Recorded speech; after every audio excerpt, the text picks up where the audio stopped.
Sergeant Sam Chamberlain's grip tightened on the handrail as the troop transport shuddered violently, fighting against Kernita's erratic gravitational field.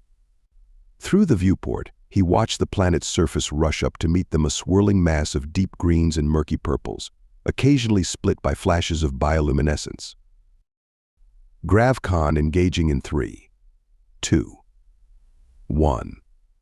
The pilot's voice crackled over the comm. Chamberlain felt his stomach lurch as the ship's gravitational compensators kicked in, counteracting Kernita's pull. It wasn't perfect. The planet's fluctuating gravity made that impossible, but it was enough to keep them from being pancaked on impact. As the transport pierced the upper atmosphere, alarms blared. Oxygen levels critical, the ship's AI warned. Adjusting internal mixture. Chamberlain watched as his squad instinctively checked their sealed helmets. The briefing had been clear. Kernita's atmosphere contained nearly 40% oxygen breathable, but at levels that would become toxic within hours of exposure. "Remember your training," Chamberlain called out, his voice steady despite the turbulence. Suits sealed at all times. Any breach could be fatal. The transport bucked again, and Private Rodriguez swore colorfully in 3 languages. Chamberlain shot him a look, but couldn't blame the kid. This was like no planetary insertion he'd experienced in his 15 years of service.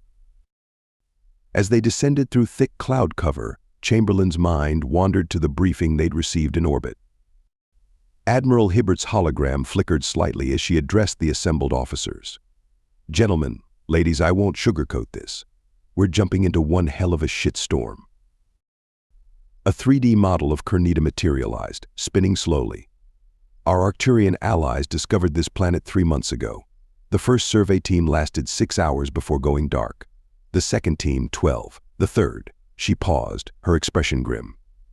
"We're still finding pieces of them in orbit." Murmurs rippled through the officers. Hibbert continued, "Whatever's down there, it's like nothing we've encountered before. Highly aggressive, incredibly adaptive, and seemingly immune to standard weaponry." With respect, Admiral Chamberlain had interjected, "If it's that bad, why not just glass the planet from orbit?" Hibbert's hologram fixed him with a steely gaze. "Because, Sergeant, our xenobiologists believe we might be dealing with a genuinely unique form of life, potentially invaluable for research. Your job is to secure a foothold and gather intel. Engage any and all life forms. We can't risk leaving any hostiles at your backs." A bone-jarring impact snapped Chamberlain back to the present. They'd landed. Disembark. Disembark. The transport's doors hissed open, and Chamberlain's squad poured out, weapons at the ready. The first thing that hit him was the color. Everything, the soil, the strange fern-like growths, even the sky was cast in shades of deep purple and green. The air shimmered with an odd, oily quality, a visual effect of the high oxygen content. Gravity at 1.3 G, and holding, announced Corporal Chang, monitoring her wrist-mounted sensor array. "Atmosphere is, Jesus, 39.8% oxygen. Glad we're not lighting any matches out here." Chamberlain nodded, surveying the landing zone. All around, similar transports were touching down, disgorging squads of heavily armed Marines. 10,000 of Earth's finest, ready to take on whatever nightmares Kernita had in store. But as the minutes ticked by and the landing zone was secured, Chamberlain felt a growing sense of unease. Where was the hostile wildlife they'd been warned about? Where were the instantly lethal environmental hazards?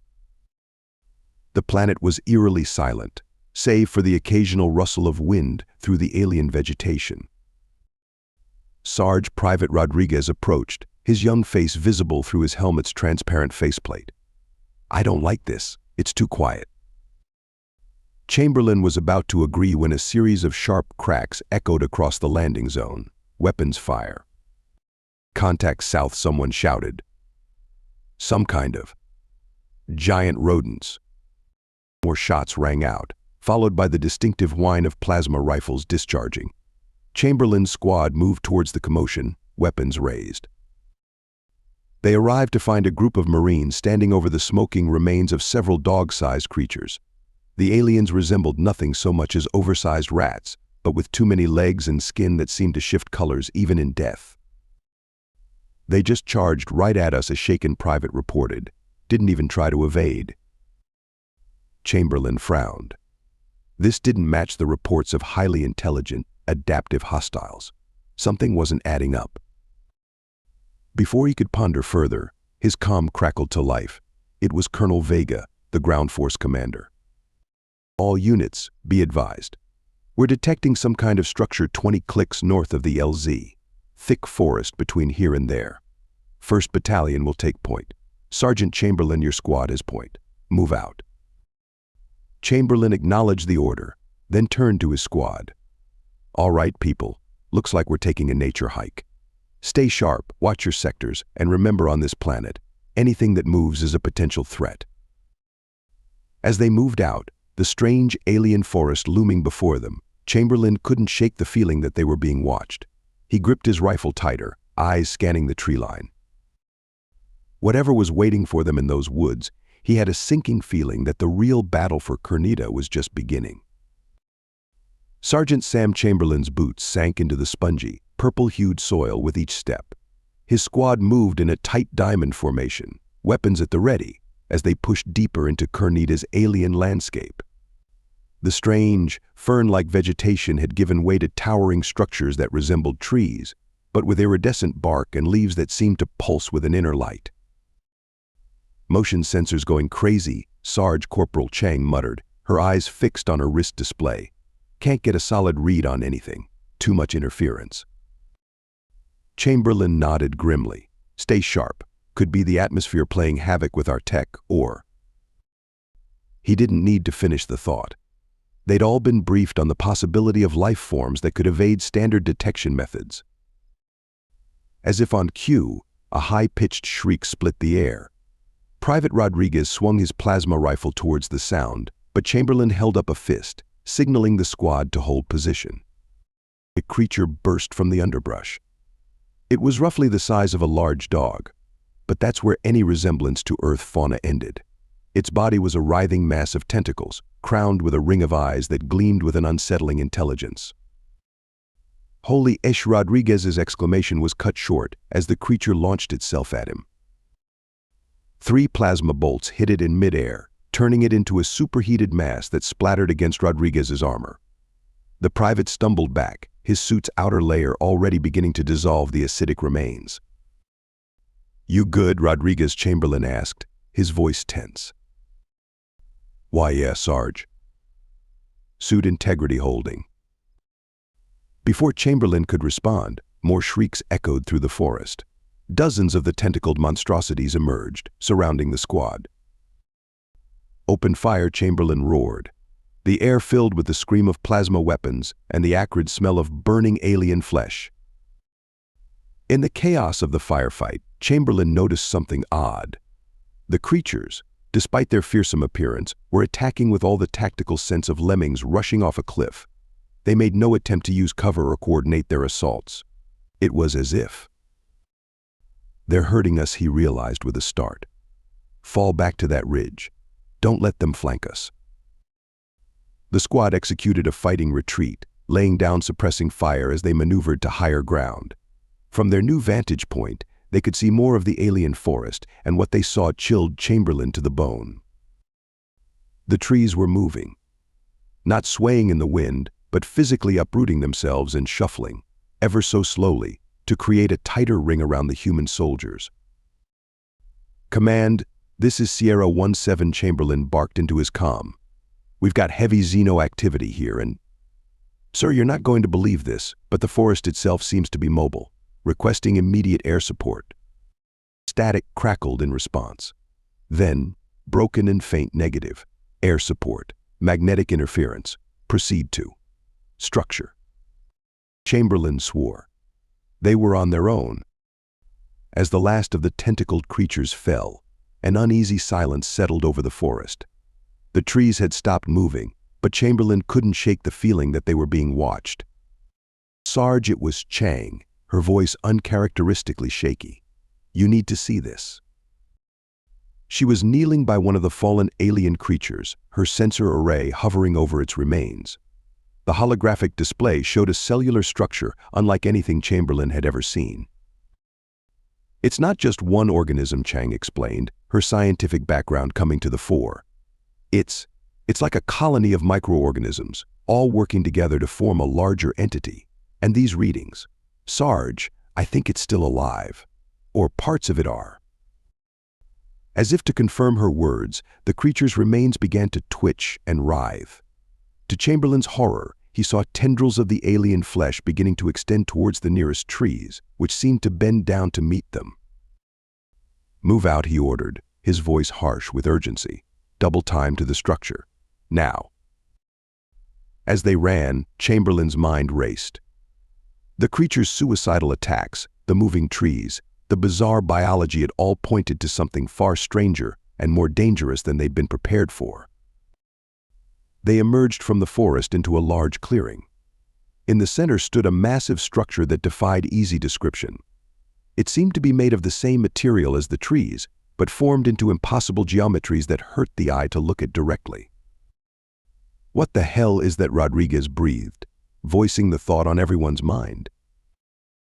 Before Chamberlain could respond, the ground beneath them shuddered. A deep, resonant sound filled the air, not quite a roar, not quite speech, but something in between. It seemed to be coming from the trees themselves. And then, to the squad's utter disbelief, words began to form in their minds. Alien concepts, barely translatable into human thought, but unmistakably a form of communication. "The trees," Chamberlain whispered, his voice filled with awe and terror. "The trees are speaking." As the alien thoughts invaded their minds, Chamberlain realized with growing dread that their mission had just become far more complicated and far more dangerous than anyone could have imagined. The battle for Kernita wasn't just a fight against hostile wildlife. It was a war against a planet that was terrifyingly, incomprehensibly alive. Sergeant Sam Chamberlain's mind reeled as alien concepts cascaded through his consciousness. The voice of the trees was unlike anything he'd ever experienced, a symphony of chemical signals, electromagnetic pulses, and concepts so foreign they defied translation. "Everyone, helmets to full isolation mode," he barked, shaking off the mental intrusion. "Filter out all external stimuli, except visible light spectrum."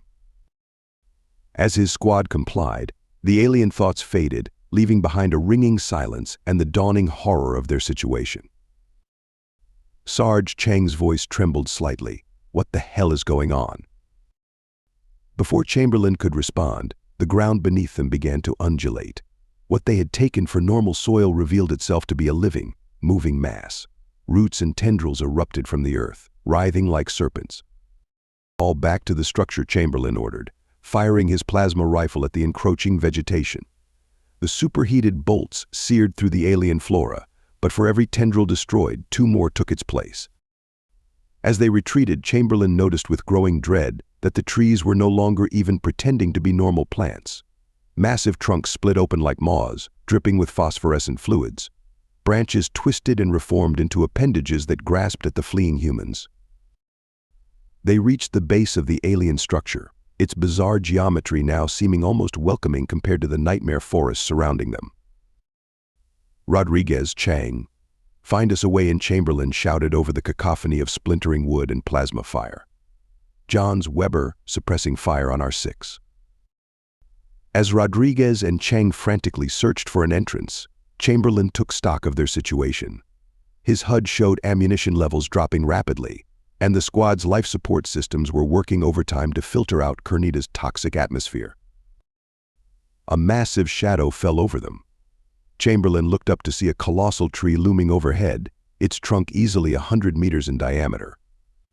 As he watched in horrified fascination, the surface of the trunk rippled and formed into what could only be described as a face alien and inscrutable, but undeniably sentient.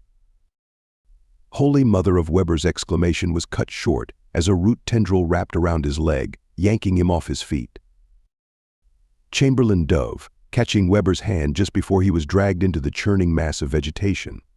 With a grunt of effort, he fired his plasma rifle one-handed, severing the tendril. "I've got something," Chang yelled. She had discovered a seam in the structure's surface, and as they watched, it irised open like a giant pupil. "Inside," now Chamberlain ordered, practically throwing Weber through the opening. The rest of the squad piled in after him. As soon as they were through, the aperture snapped shut, plunging them into darkness broken only by the glow of their armor's emergency lights. For a moment, the only sound was the ragged breathing of the squad. Then, a soft blue illumination began to emanate from the walls of the structure, revealing a vast interior space filled with what looked like a fusion of technology and organic growth. "Chang, what are we looking at here?" Chamberlain asked, his voice hushed. The corporal ran her sensors over the nearest wall. It's incredible, Sarge. This isn't just a structure, it's alive. But it's not like the forest outside. This is engineered, designed. If I had to guess, I'd say we're standing inside some kind of enormous biocomputer."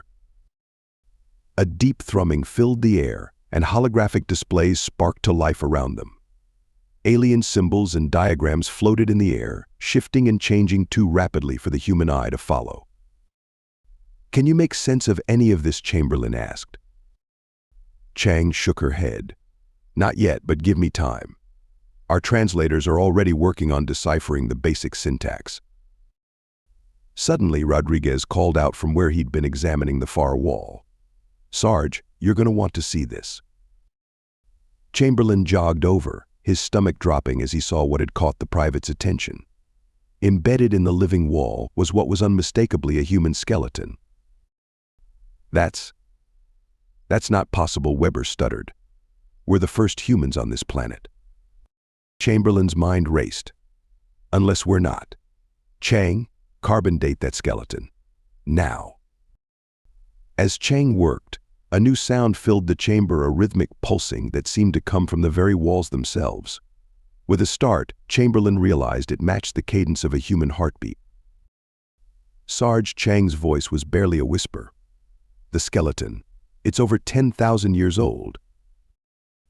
The implications hit Chamberlain like a physical blow. Humans had been to Cornita before, long before Earth had achieved spaceflight. But how? And what had happened to them? Before he could voice any of these questions, the holographic displays coalesced into a single, massive image. It showed Cornita as seen from orbit, but not as it was now. This Cornita was a world of blue oceans and green continents, dotted with the lights of civilization. As they watched, the image began to change. The green spread, consuming the blue, until the entire planet was covered in a vast, interconnected forest. "My God," Chamberlain breathed. "We're not fighting a forest. We're fighting a planet-wide superorganism, and I think we just found its brain." The walls pulsed again, and this time when the alien thoughts came, they were crystal clear. Intruders. Invaders. Threat. Chamberlain realized with growing horror that they hadn't escaped the forest at all. They had walked right into the heart of the enemy, and it was waking up. As alarms began to blare and the chamber started to seal itself off, Chamberlain knew that the real battle for survival on Cornita was only just beginning. The alien chamber shuddered around Sergeant Sam Chamberlain and his squad, its walls pulsing with an angry, reddish light. Tendrils of living circuitry began to emerge from every surface, reaching for the human intruders. "Defensive formation," Chamberlain barked, his training kicking in despite the surreal circumstances. "Chang, keep working on that translation. Rodriguez, Weber, watch our 6. Johns, you're with me, we need to find a way out of here."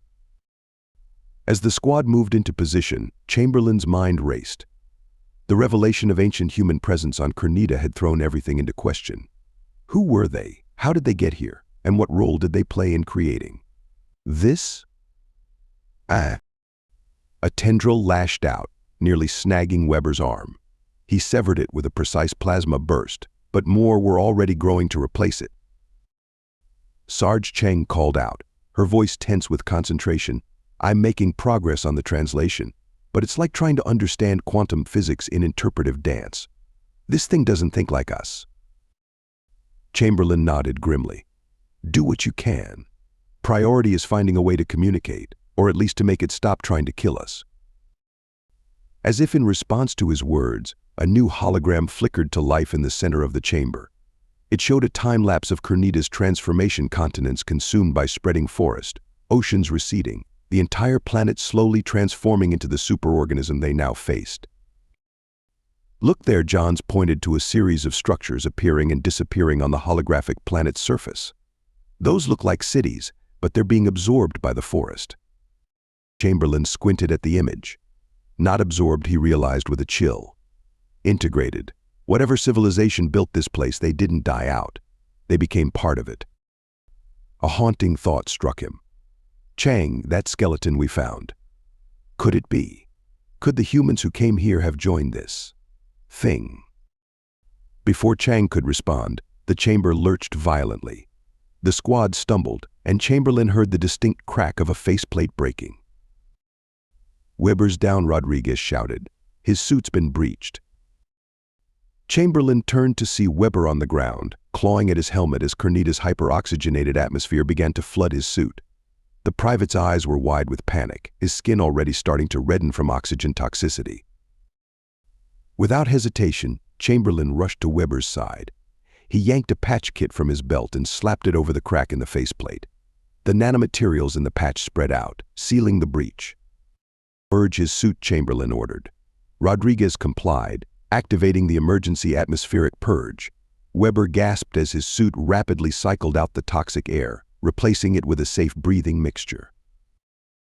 As Chamberlain helped Weber to his feet, he noticed something odd. The tendrils that had been attacking them had retreated slightly, almost as if.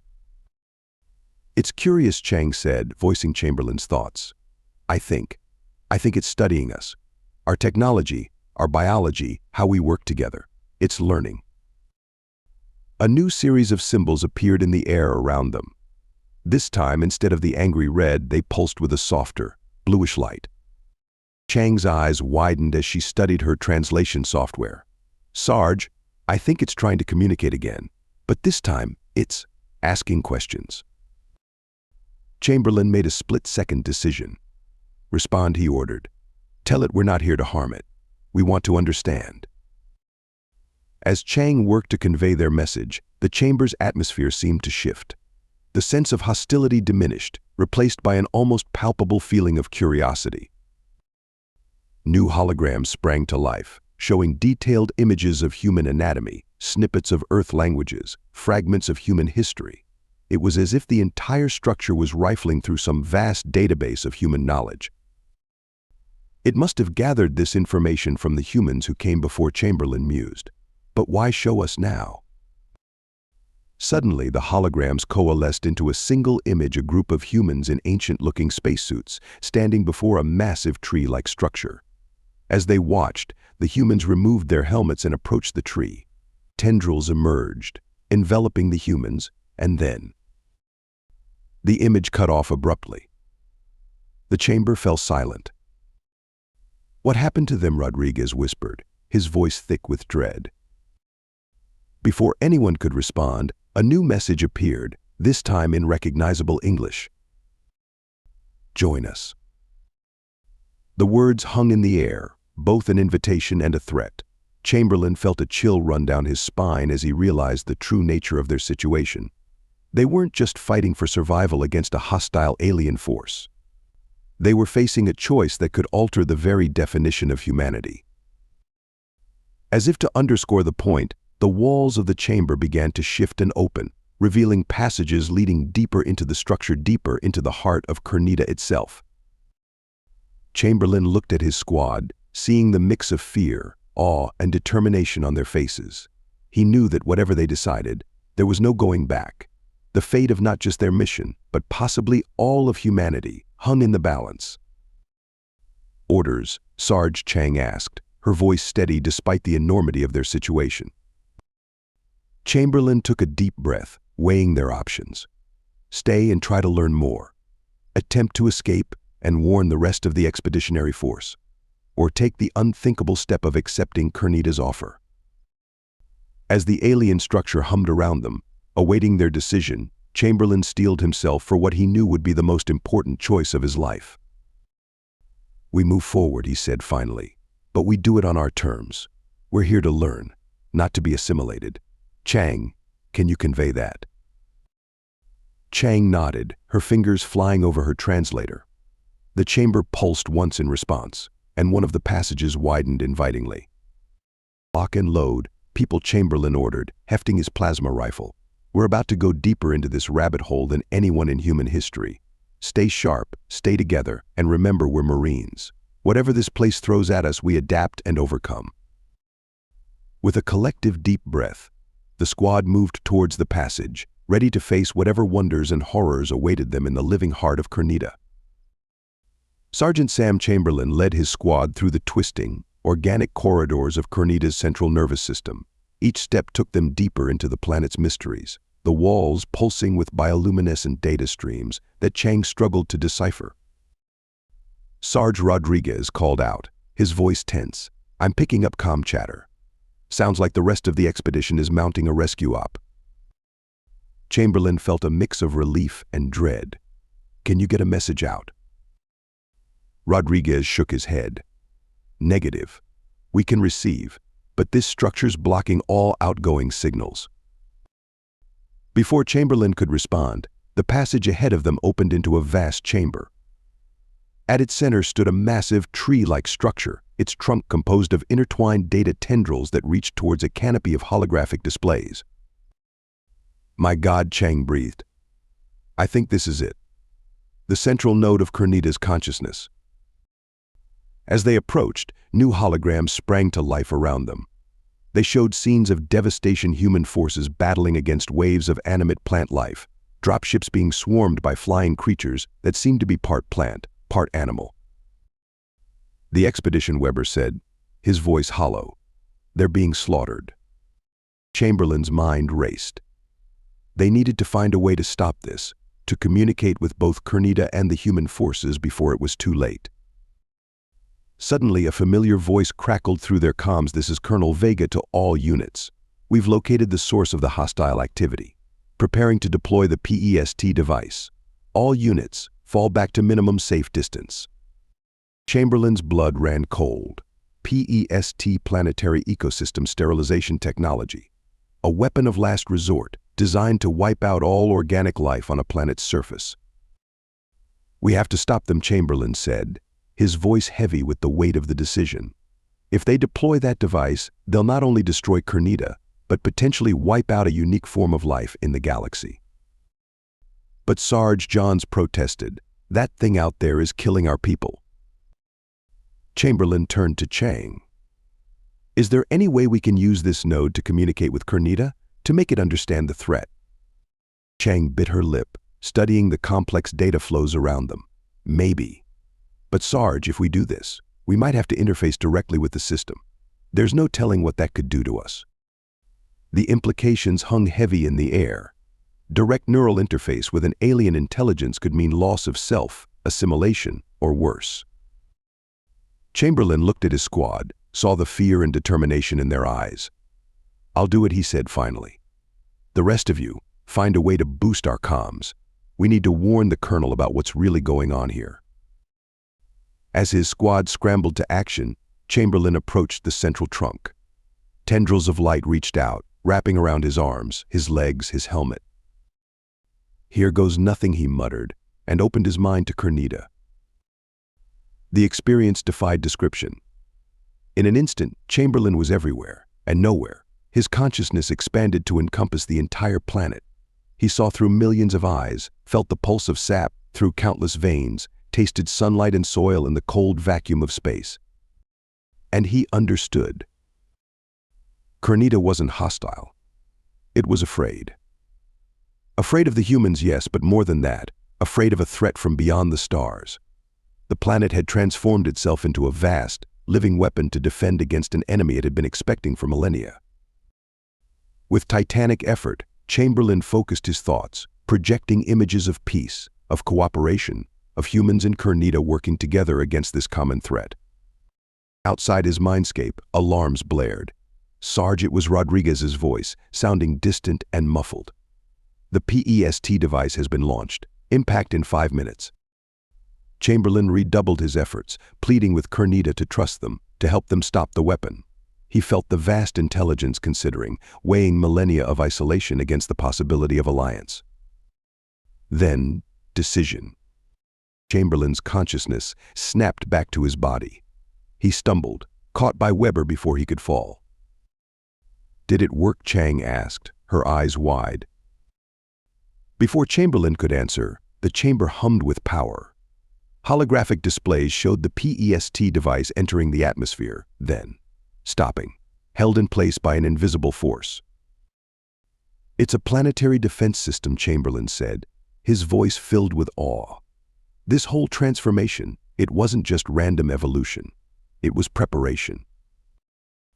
The displays shifted, showing human dropships being gently lowered to the ground by giant tree-like tentacles. The carnage had stopped. Their comms crackled to life, this time with a message from an unexpected source. Colonel Vega's voice, tinged with shock: "All units, stand down. I repeat, stand down. We are opening diplomatic channels with the planet Kernita." A cheer went up from Chamberlain's squad. They had done it. They had averted disaster and opened the door to something unprecedented in human history. But as the adrenaline of the moment faded, Chamberlain felt a chill run down his spine. In his mind's eye, he saw again the threat that had driven Kernita to such extremes. A vast, dark fleet moving inexorably through the stars. He knew, with a certainty that terrified him, that this was only the beginning. The real battle, the one Kernita had been preparing for all along, was yet to come. And humanity had just been drafted into a war beyond their wildest imagination. The makeshift command center buzzed with activity as human officers and scientists huddled around holographic displays, each showing different aspects of Kernita's complex biology. Sergeant Sam Chamberlain stood off to the side, watching the organized chaos with a mix of pride and unease. It had been a week since the near catastrophe with the PEST device, a week of frantic diplomacy, scientific breakthroughs, and mind-bending revelations. Chamberlain's neural link with Kernita had changed everything, not least of all himself. Colonel Vega approached, her usually stern features softened by a look of wonder. "Sergeant, I don't think I'll ever get used to this," she said, gesturing at a nearby Kernidan emissary, a humanoid form, composed entirely of interwoven vines and leaves. "You've opened up a whole new chapter in human history." Chamberlain nodded, remembering the moment of connection with the planet's vast consciousness. "Thank you, Colonel, but I was just doing my job, adapting to the situation on the ground." Vega smiled wryly. "Your adaptation has rewritten every protocol we have for first contact scenarios. The brass back home is having fits trying to figure out how to handle this situation." Before Chamberlain could respond, an alarm blared from one of the monitoring stations. Dr. Evelyn Hibbert, formerly Corporal Chang, now head of the Kernidan biology research team, rushed over, her eyes wide with excitement. "We've got it," she exclaimed. "We've finally decoded the long-range sensor data from Kernita's outer defense network." The main holographic display flickered to life, showing a vast star map. At its edge, a cluster of red dots was slowly but inexorably moving towards their position. The threat Kernita was preparing for, Chamberlain breathed, feeling again the echo of the planet's ancient fear. Colonel Vega's expression hardened. "What are we looking at, Doctor?" Hibbert manipulated the controls, zooming in on the red cluster. It's a fleet. Massive. Thousands of ships, maybe tens of thousands. And based on the energy signatures, their technology is far beyond anything we've ever encountered." The command center fell silent as the implications sank in. Humanity had just discovered it wasn't alone in the universe, only to find out that a potentially hostile force of unimaginable power was heading their way. Chamberlain felt a familiar sensation, the tendrils of Kernita's consciousness brushing against his mind. He had retained a partial link with the planet, a constant reminder of his unique position as a bridge between two species. "Kernita has more to show us," he said, his voice distant as he interpreted the alien thoughts. "There's a chamber deep beneath the surface, something left by the ancient humans who came here." Hours later, Chamberlain led a small team through winding biomechanical corridors, deeper into Kernita's core than any human had ventured before. They emerged into a vast cavern, at the center of which stood a structure that seemed to defy physics, a spherical lattice of what looked like pure energy. "It's some kind of temporal vault," Hibbert said, her sensors struggling to make sense of the readings. "The technology, it's so advanced it might as well be magic." As they approached, The sphere pulsed with light. A holographic figure flickered into existence, a human woman in clothing that looked millennia out of date. "Greetings, descendants," the figure said, its voice echoing with age. "If you are seeing this message, then Carnita has judged you worthy of the truth." The hologram launched into a tale that left Chamberlain and his team reeling. A story of a human civilization that had achieved interstellar travel far earlier than anyone had thought possible. Of a terrible war against an implacable, planet-consuming enemy. Of Carnita as a last-ditch weapon, a living fortress world created to be the final line of defense. "We merged with Carnita," the ancient human explained, becoming one with the planet to guide its growth, its preparation. "But in doing so, we lost ourselves, became something other. You, our descendants, represent a new hope, a chance to face the enemy as humans, with all the adaptability and ingenuity that implies." The message ended with a warning the enemy was returning, drawn by the very qualities that made Earth-like worlds so precious. And this time, Carnita alone would not be enough to stop them. As the hologram faded, Chamberlain turned to his team, seeing the same mix of awe and determination he felt reflected in their eyes. They had come to Carnita expecting a straightforward military operation. Instead, they had stumbled upon the opening moves of an interstellar war that had been brewing for millennia. "So Colonel Vega said, breaking the heavy silence, 'What do we do now, Sergeant?'" Chamberlain looked around at the biomechanical marvels of Carnita, thought of the vast fleet approaching, and of the fragile blue marble that was Earth, blissfully unaware of the cosmic drama unfolding. "We prepare," he said firmly. "We learn everything we can from Carnita. We take this ancient human technology, and we adapt it, improve it, and then—" He paused, the weight of history, of future, pressing down on him. "And then we do what humans have always done. We fight, not just for ourselves, but for every living world out there." As they made their way back to the surface, Chamberlain felt Carnita's presence in his mind not as an alien other, but as a partner. The trees had spoken, and humanity had listened. Now, it was time for humanity to answer, not just with words, but with actions that would echo across the stars. The battle for Carnita was over. The war for the galaxy was about to begin. Thank you so much for listening to this story. I hope you loved it. Please remember to subscribe if you did like it so you can see more videos like this. And please give us a like and a comment too. I'll see you in the next one.